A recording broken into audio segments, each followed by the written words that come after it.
یاد رکھیں کہ محفوظ پاکستان ہی مضبوط پاکستان کی ضمانت ہے۔ اب میری آپ سے گزارش ہے کہ اس کانفرنس میں بتائے جانے والے پوائنٹس کے اوپر ہی سوالات کیجیے گا۔ Thank you.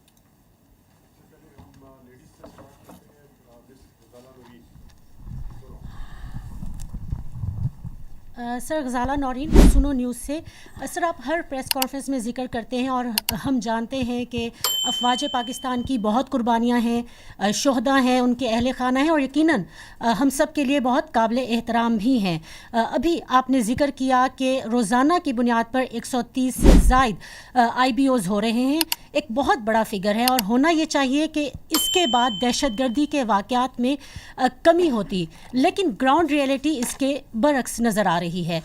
ہم دیکھ رہے ہیں کہ دہشت گردی کے واقعات میں بھی اضافہ ہو رہا ہے روز بروز، اور ہم یہ بھی دیکھ رہے ہیں کہ شہداء کی تعداد میں بھی اضافہ ہو رہا ہے۔ تو کیا یہ آپریشنز مؤثر نہیں ہیں، یا اس کی کیا وجہ ہو سکتی ہے؟ اگر اس حوالے سے آپ کچھ بتانا چاہیں، شکریہ۔ دیکھیں، یہ جو انسداد دہشت گردی کے خلاف جو پاکستان کی جنگ ہے، یہ ایک منظور شدہ اور ایک مربوط حکمت عملی کے تحت لڑی جا رہی ہے۔ مختلف سیاسی جماعتوں، سٹیک ہولڈرز اور تمام حکومتوں نے یہ جو حکمت عملی ہے اس کو مرتب کیا۔ یہ national action plan, revise national action plan, اور اب عزم استحکام کے نام سے ایک ڈاکومنٹڈ شکل میں بھی موجود ہے۔ اس کے اندر جو کائنیٹک ایکشنز ہیں، جو فوج پاکستان کے اور قانون نافذ کرنے والوں اداروں کے کام ہیں، وہ بھی ایک مربوط حکمت عملی کے تحت کیے جاتے ہیں، اور وہ اس کے 4 فیزز ہیں: clear, hold, build and transfer. تو آپ کا جو سوال ہے کہ یہ کیوں دہشت گردی بڑھ رہی ہے، تو we'll have to then understand that what is going on. تو یہ جو افواج پاکستان کا قانون نافذ کرنے والوں نے 4 مرحلوں میں کام کرنا ہے، جو ایک مربوط حکمت عملی طے شدہ، اس پہ تمام سٹیک ہولڈرز کا ایگریمنٹ ہے، کلیئر، ہولڈ، بلڈ، ٹرانسفر۔ اس میں جو فوج کا کام ہے وہ ہے دہشت گردی سے علاقوں کو کلیئر کرنا اور ان کو عارضی طور پر ہولڈ کرنا، تاکہ وہاں پہ جو باقی سٹیک ہولڈرز ہیں، جو انتظامیہ ہے، وہ وہاں پہ اس کے لیے ایک سازگار ماحول پرووائڈ کیا جائے، جس میں آ کے وہ سماجی اور معاشی منصوبے لگائے، اور پھر اس علاقے کو کلی طور پہ ٹیک اوور کرے۔ اس میں جو فوج ہے اور قانون نافذ کرنے والے ادارے ہیں، انٹیلیجنس ایجنسیز ہیں، انہوں نے یہ 2 دہائیوں سے زیادہ جو دہشت گردی کی جنگ لڑ رہی ہے، اس میں 46,000 مربع کلومیٹر سے زیادہ علاقہ ہے جس کو دہشت گردوں سے کلیئر کروا چکی ہے۔ 46,000 کلومیٹر سے زیادہ مربع کلومیٹر زیادہ علاقہ ہے، اس کو کلیئر کرا چکی ہے۔ And that is why we always say that there is no go area in Pakistan. یہاں کوئی ایسا علاقہ نہیں جہاں پہ عملاً دہشت گردوں کی اجارہ داری ہو۔ تو جو کلیئر اور ہولڈ کے فیزز ہیں وہ تو مکمل ہو چکے ہیں، اور یہ جو آپ آپریشن ذکر کرتی ہیں 130، یہ انٹیلیجنس بیس چھوٹے بڑے آپریشن جو تمام قانون نافذ کرنے والے ادارے، اس میں پولیس بھی شامل ہیں اور اس کے اندر انٹیلیجنس ایجنسیز بھی شامل ہیں، یہ کیے جاتے ہیں اسی کو مزید تقویت اور دوام دینے کے لیے۔ اب یہ جو بلڈ اور ٹرانسفر کا کام ہے، اس پہ تمام سٹیک ہولڈرز کا یہ بھی ایگریمنٹ ہے کہ اس کو مکمل ہونے کی ضرورت ہے، اور اس میں جو لیڈ ہے that is with the local government and the provincial governments, کیونکہ اس میں آ کے انہوں نے وہاں پہ صحت کے، تعلیم کے، روزگار کے، سوشل اکنامک پروجیکٹس لانے ہیں، تاکہ عوام کو جو سا ہے ایک روزمرہ کی زندگی میں مصروف کیا ہے۔ اس میں بھی میں اپنی پچھلی پریس کانفرنس میں بھی شاید میں نے ذکر کیا تھا کہ جو پاکستان فوج ہے وہ بڑھ چڑھ کر اس میں لوکل گورنمنٹس کی، پروونشل کی، نیشنل لیول پہ اس کی اعانت کرتی ہے، اور ملٹیپل پروجیکٹس جو سے ہیں، تعلیم کے، صحت کے، روزگار کے، انفراسٹرکچر کے، وہاں پہ ان علاقوں میں KPK اور بلوچستان میں پاک فوج کی جو یونٹس ہیں، فارمیشنز ہیں، وہ کرتی ہیں۔ ان کی ایک لمبی لسٹ ہے، وہ آپ لوگ سب آگاہ ہے اس سے اور عوام سے آگاہ ہے۔ لیکن یہ جو آپ کا کلیئر اور ہولڈ کے بعد چونکہ وہ بلڈ اور ٹرانسفر کا فیز مکمل نہیں ہو رہا، تو اس سے ہو یہ رہا ہے کہ حکومت کی جو اجارہ داری ہے اس کا جو انحصار ہے، مین انحصار، وہ فوجی آپریشنز پہ رہ گیا۔ ان علاقوں میں حکومت کی اجارہ داری کا ذریعہ یہ فوجی آپریشنز نہیں ہو سکتے خالی، اور اس کی وجہ سے دوسرا یہ ہو رہا ہے کہ کئی علاقے ایسے ہیں جن کو ہم بار بار کلیئر کر رہے ہیں، حوالے کرتے ہیں انتظامیہ کے، دوبارہ جو سا چونکہ بلڈ اور ٹرانسفر فیز نہیں ہوتا پھر دوبارہ کلیئر کرنے پڑتے ہیں۔ اس کا ایک اور فال آؤٹ یہ ہو رہا ہے کہ آرمی کی جو پرلونگ ڈپلائمنٹ ہے، بیکاز بلڈ اور پھر جو انتظامیہ نے ٹرانسفر لینا ہے ان علاقوں میں، صوبائی حکومتوں نے اور جو وہاں کی انتظامیہ لوکل گورنمنٹس ہیں، دے شوڈ ٹیک اوور۔ وہ چونکہ نہیں ہو رہا تو اس کی وجہ سے جو پرلونگڈ آرمی ڈپلائمنٹ ہے اس کے اپنے ایشوز ہوتے ہیں، اور اس کی وجہ سے فوج کے خلاف ایک زہریلا بیانیہ بنانے کا لوگوں کو موقع ہی ملتا ہے۔ تو this is one reason, but this is not the only reason.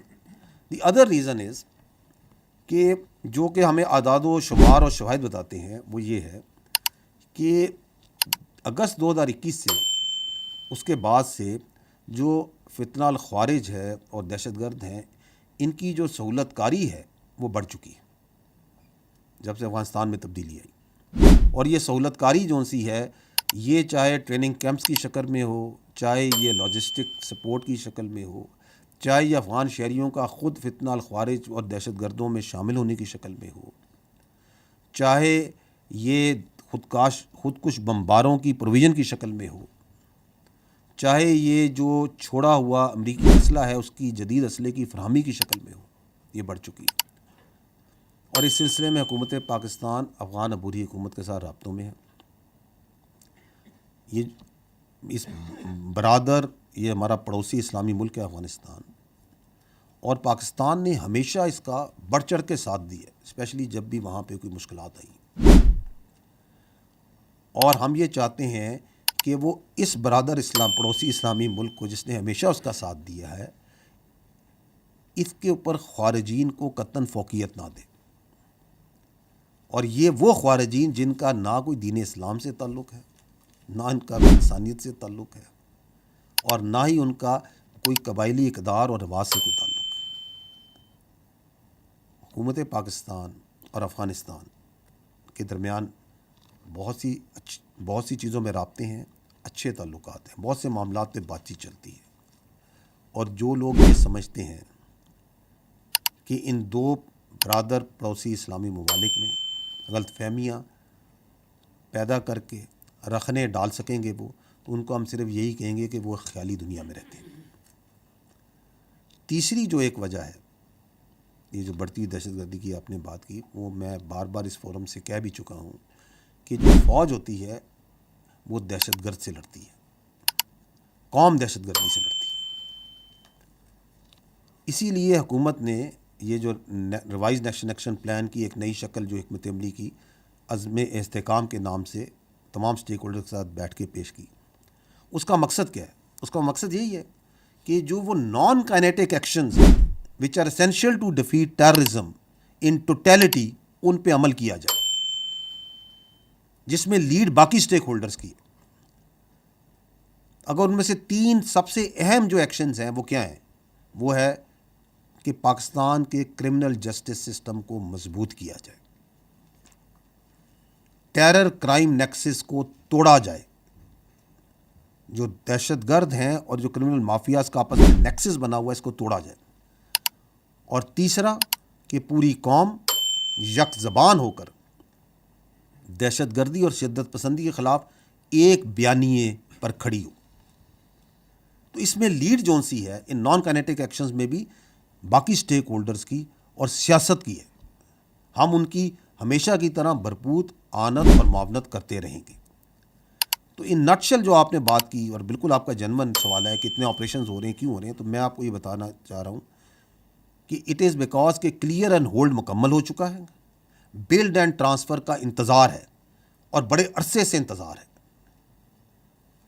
Cross border facilitation ایک پرابلم ہے جس کو ایڈریس کیا جا رہا ہے، اور جس کے لیے بہت سی بات چیت کی جا رہی ہے اور ایکشنز لیے جا رہے ہیں۔ اینڈ تھرڈلی، یہ نان کائنیٹک ایکشنز جو ہیں which are part of National Action Plan, revised National Action Plan, Azm Istehkam, in which the lead is with the non-kinetic partners of this campaign. یہ جو انسداد دہشت گردی کی ہے, this must be done. So that is what is the reason. Thank you sir. Sir میں آپ سے یہ جاننا چاہوں گی کہ جس طرح ابھی آپ نے اپنے بریف میں بھی بتایا اور ابھی اس سوال کے جواب میں بھی کہ دہشت گردی کے حوالے سے افواج پاکستان ایک مربوط آپریشن جو ہے اس کو رن کر رہے ہیں, لیکن مسئلہ یہ ہے کہ پاکستان کے اندر معاشی صورتحال آئے روز خراب ہوتی جا رہی ہے اور معاشی اشاریے نہ صرف منفی میں جا رہے ہیں بلکہ ایک عام آدمی کی جو زندگی ہے وہ اتنی کٹھن ہو چکی ہے کہ اس کے لیے بجلی کے بل ادا کرنا یا روزمرہ کے جو اس کے امور ہیں اس کو چلانا بالکل ناممکن ہوتا جا رہا ہے. تو افواج پاکستان باقی چیزوں میں حکومت پاکستان کے ساتھ آن بورڈ ہے, تو کیا اس حوالے سے بھی آپ کو کچھ ادراک ہے کہ یہ بھی ملکی سلامتی کو لاحق خطرات میں سے ایک خطرہ ہے کہ معاشی صورتحال اگر مزید خراب ہوگی تو ظاہر ہے ملک کے اندر لا اینڈ آرڈر کی سچویشن بھی کریٹ ہو سکتی ہے. اس حوالے سے آپ کیا کہیں گے؟ Thank you. میں اس کا جواب دوں گا تو آپ کہیں گے اب معیشت پہ فوج بات کرتی ہے.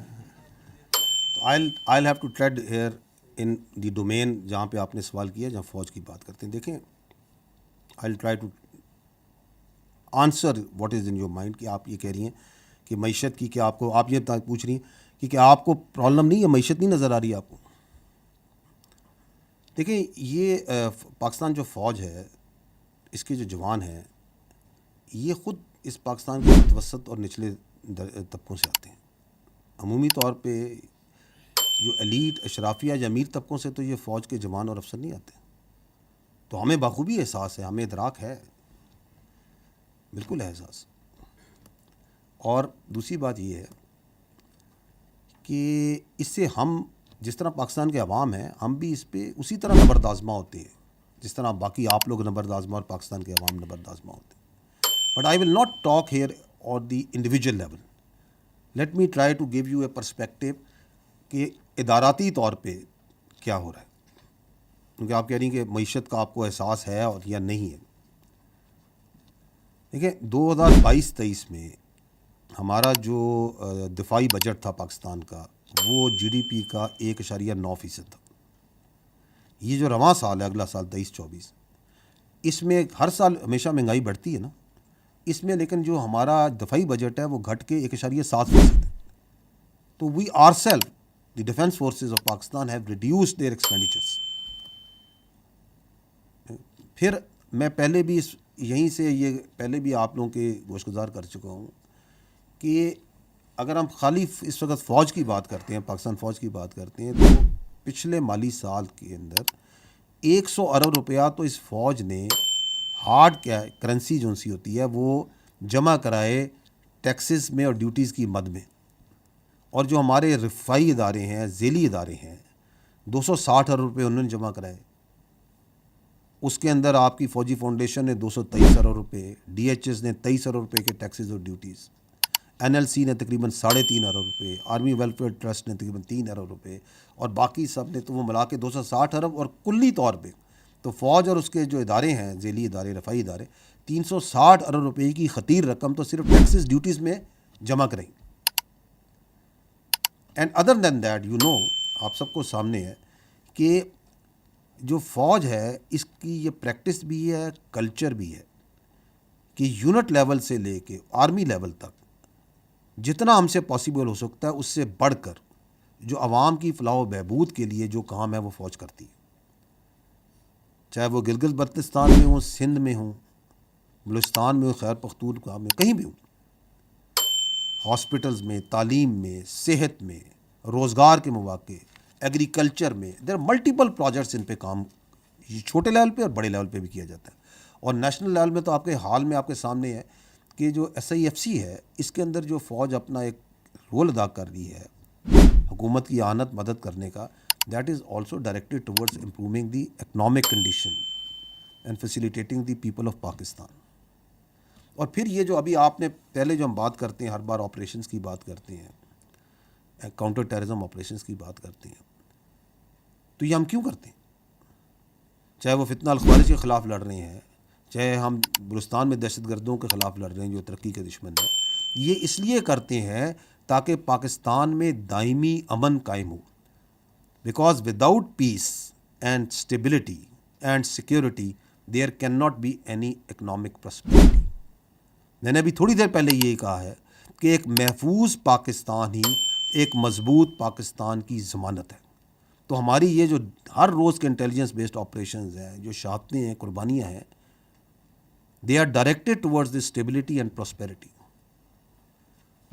And more than that, اگر اس سے بھی آپ آگے دیکھیں تو یہ جو آپ دیکھتے آ رہے ہیں, میڈیا میں آپ لوگ دیکھتے ہیں, آبزرو کرتے ہیں کہ پاک فوج ایک بڑا اہم رول, ایک معاونت کا رول جو اللیگل اسپیکٹرم ہے اس کے خلاف بھی ادا کر رہی ہے. وہ جو میں نے بات کی ٹیرر کرائم نیکسس کی, جو استحصالی مافیا ہے, کیونکہ مضبوط انتظامی ڈھانچوں کے بغیر معیشت ترقی نہیں کر سکتی. So we are fully committed in that and we put our best efforts government کے ساتھ مل کے, گورنمنٹ کی ہدایات کے اوپر, جو اللیگل اسپیکٹرم کو توڑنے کے لیے. اور اس پہ نہ صرف ہم ایکشنز کرتے ہیں, آپ نے دیکھا ہوگا ہم بارہ اس بات پہ بڑے مؤثر طریقے سے بات بھی کرتے ہیں کہ یہ ٹیرر کرائم نیکسس کو بریک کرنا ہوگا, اس استحصالی کرمنل مافیاز کو پاکستان سے ختم کرنا ہوگا.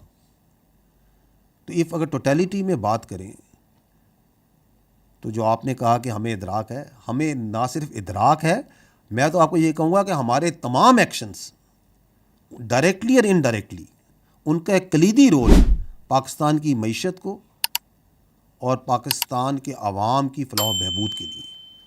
اگر آپ چاہے وہ فتنہ الخوارج کی خلاف جنگ ہے, چاہے وہ بلوچستان میں دہشت گردوں کی سرکوبی ہے, چاہے وہ SIFC میں کام کر رہے ہیں, چاہے وہ چھوٹے بڑے سوشو اکنامک پروجیکٹس کر رہے ہیں, کروا رہے ہیں, فیسیلیٹیٹ کر رہے ہیں, چاہے وہ اللیگل اسپیکٹرم کے خلاف ہم کام کر رہے ہیں, تو this is all directed towards that.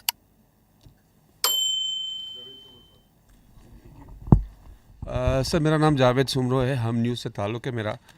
سر میرا کوشچن, جو ابھی آپ نے اپنی بریفنگ میں جنرل فیض حمید کے بارے میں بتایا کہ ان کی جس طرح سے بھی ایک قانونی طور پر ان کے ساتھ جو فیس کیا جا رہا ہے وہ کر رہے ہیں, میرا اس سے کوشچن ریلیٹڈ یہ ہے کہ جب جنرل فیض حمید کو DGI بنایا گیا تھا تو ان سے پہلے جنرل نوید مختار تھے, پھر جنرل باجوہ کا بھی ایک اہم عہدے پر آ کر فائز ہوئے.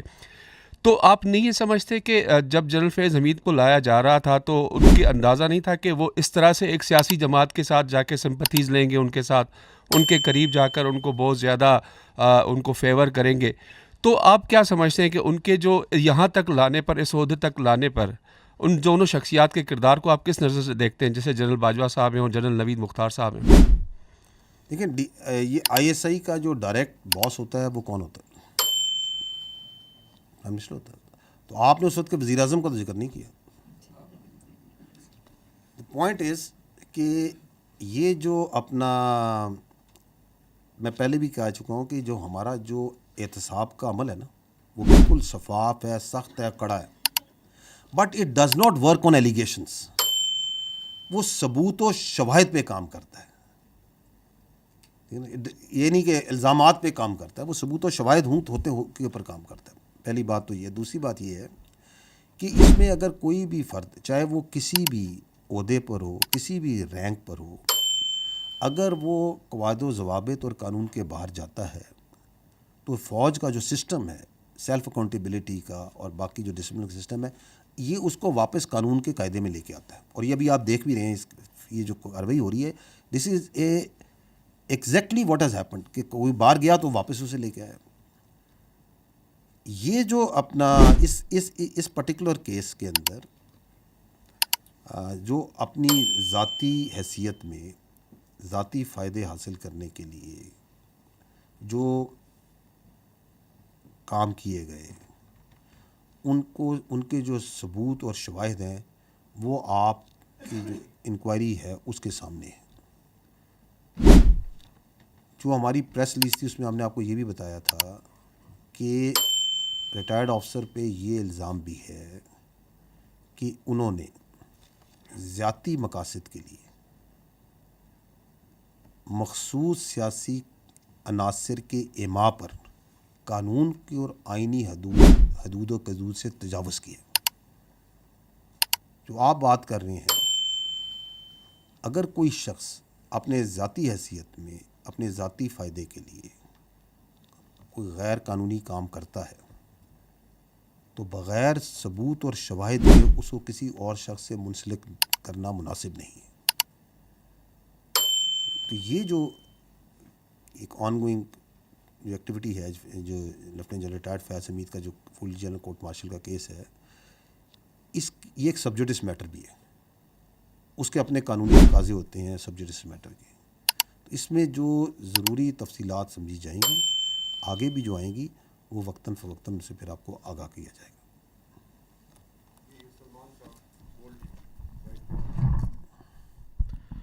سلمان علی فرام بول نیوز. سر میرا سوال بلوچستان کے حوالے سے ہے. اس وقت بڑی زیادہ کنسرن ہے پورے ملک کے اندر بلوچستان کے معاملے کو لے کے. آپ نے آپریشنز کا ذکر کیا، 25 اور 26 کی جو ویل کوآرڈینیٹڈ ٹیرر اٹیکس تھے ان کا ذکر کیا. ہم سب جانتے ہیں کہ وہاں پر ایک آن گوئنگ آپریشنز موجود ہیں، فورسز موجود ہیں، اور ڈیفینیٹلی ان کو سپورٹ کرنے کے لیے انٹیلیجنس نیٹ ورک بھی موجود ہوگا. تو کیا آپ نہیں سمجھتے کہ آپ کے آن گوئنگ آپریشنز کے باوجود آپ کے جو انٹیلیجنس نیٹ ورک ہے اس کے ہوتے ہوئے بھی یہ اتنا بڑا ویل کوآرڈینیٹڈ اٹیکس ہوئے؟ تو یہ آپ کی جو فورسز جو کہ وہاں پر کارروائیاں کر رہی ہیں پہلے سے موجود ہیں، اور جو آپ کا انٹیلیجنس نیٹ ورک ہے، تو کیا اس کے اوپر یہ ایک بہت بڑا کویسچن مارک نہیں ریز ہوتا کہ یہ کیا آپ کا نیٹ ورک جو ہے، آپ کی فورسز جو ہیں، کیا ان کی کیا پرفارمنس ہے؟ دیکھیں، بلوچستان کے اوپر ایک بار آپ اجازت دیں گے تو مجھے تھوڑا سا آپ ٹائم دیں تو میں اس کو ذرا کھل کے بات کرنا چاہوں گا اس کے اوپر. بلوچستان جو ہے نا، یہ پاکستان کی جان ہے، یہ ہماری شان بھی ہے اور آن بھی ہے. اور جہاں تک فوج کا تعلق ہے، شاید ہی فوج میں کوئی افسر ہو جس نے بلوچستان میں سرو نہ کیا ہو، اس نے وہاں ٹریننگ نہ حاصل کی. ہمارے لیے تو یہ ایک دوسرے گھر کا درجہ رکھتا ہے. اٹ از 45% آف پاکستان رقبے کے لحاظ سے، آلموسٹ 45%، تھوڑا سا میرا خیال ہے کم ہے 45. اور اس کے مقابلے میں اگر پاکستان کی آبادی 25 کروڑ ہے تو بلوچستان کی جو آبادی ہے وہ 14-15 ملین ہے. تو جو ایک زیادہ رقبے میں کم آبادی کی وجہ سے جو مسائل ہیں وہ وہاں حقیقتاً جنم لیتے ہیں. تو this we first need to understand. اور یہ کہ یہ بلوچستان جو سا ہے، اس میں خالی بلوچ نہیں ہے، اس میں پختون بھی ہیں، اس میں براوی بھی ہیں، اس میں ہزارہ جات بھی ہیں، اس میں سیٹلرز بھی ہیں اور دیگر قومیں بھی آباد ہیں. اور اسی طرح جو بلوچ ہیں وہ پاکستان کی کثیر تعداد پاکستان کے دوسرے علاقوں میں، وہ پنجاب میں، سندھ میں، کشمیر میں، گلگت بلتستان میں، خیبر پختونخوا، ہر جگہ نہ صرف آباد ہیں بلکہ وہاں کی معاشرت میں اور معیشت میں رچے بسے ہوئے ہیں. تو کہنے کا مطلب یہ ہے کہ بلوچستان اس حسین امتزاج کا نام ہے جو پاکستان ہے. اینڈ مور دین دیٹ، اگر آپ دیکھیں تو بلوچستان کی تاریخ، تہذیب، تمدن کو دیکھیں تو یہ مسکن ہے انتہائی جفاکش، غیور اور ذہین لوگوں کا. آپ ابھی ریسنٹ ایگزامپلز اٹھا لیں، اسرار خان کاکڑ، قلعہ عبداللہ کا، he is the president of the Oxford student union.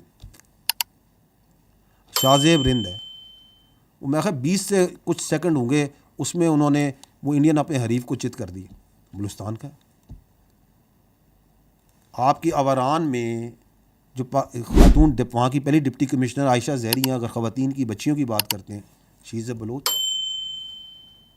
آپ کیچ میں جائیں، وہاں پہ قصبہ ہے بلیدہ، اس کے ڈاکٹر عبدالصمد یار جان از دی فرسٹ جو خلائی سائنسدان ہے جو کیمبرج یونیورسٹی میں پاکستانی، پہلا پاکستانی جو سائنسدان ہے. ابھی کی بات کریں، یہ جو موسیٰ زئی، محب اللہ موسیٰ زئی، جنہوں نے اپنی جان پہ کھیل کے لوگوں کو بچایا. یہ ہے بلوچستان کی حقیقت، یہ ہے اس کا اصل پوٹینشیل، یہ ہے جس کو ہم کہتے ہیں کہ یہ ہماری آن ہے، شان ہے اور جان ہے. اور اگر میں فورسز کی بات کرتا ہوں تو there are many officers, soldiers جو فوج میں ہیں، جو آپ کے ایف سی میں ہیں، جو بلوچستان سے ہیں. شاید ہی بلوچستان میں کوئی ضلع ہو، کوئی جگہ ہو، کوئی قصبہ ہو جہاں پہ شہیدوں کی قبریں نہ ہوں، قانون نافذ کرنے والے اداروں کے شہیدوں کی قبریں نہ ہوں، جنہوں نے اس ملک کی خاطر جان نہ دی. تو we must first understand what is Balochistan. یہ جو ڈی سی پنجگور ہے، ذاکر بلوچ شہید، ان شہیدوں کے نام لیں، یہ بلوچ ہمارا فخر ہے. آپ کے صحافیوں میں محمد صدیق مینگل شہید،